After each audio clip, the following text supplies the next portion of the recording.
TikTok မှာ view တွေတောင်းကြည့်သိမ်းကြည့်တတ်ဖို့အတွက် video တင်တဲ့ setting လေးကိုဒီ video မှာ like share လုပ်ပေးမှာပဲဖြစ်ပါတယ်။ပထမဆုံးအနေနဲ့ကျွန်တော် TikTok ရဲ့ server မှာ creator set insight ဆိုပြီးတော့ရိုက်ရှာလိုက်ပါ။ဒီလိုမျိုးရိုက်ရှာပြီးဆိုလို့ရှိရင်တော့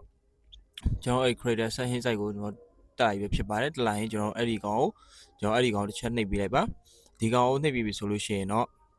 ဒီမှာရေးကြည့်တာပါလဲဆိုရင်ကျွန်တော်ဒီမှာ trending ဖြစ်နေတာကိုကျွန်တော်တို့ရွေးချယ်ပေးလိုက်ပါ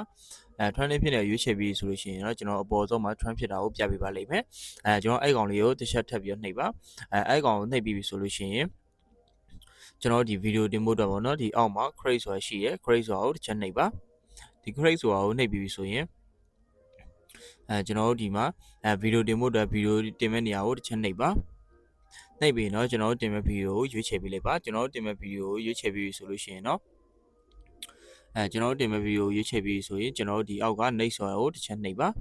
ဒီနှိပ်ကိုနှိပ်ပြီးဆိုလို့ရှိရင်ကျွန်တော်ခုနရှာခဲ့တဲ့ creator set insight ကဒီမှာလာပေါ်နေမှာဖြစ်ပါတယ်ဒါဆိုလို့ရှိရင်တော့ကျွန်တော် view တောင်းချီသိမ်းချီရဲ့ဗီဒီယိုတင်လို့ရပြီဖြစ်ပါတယ်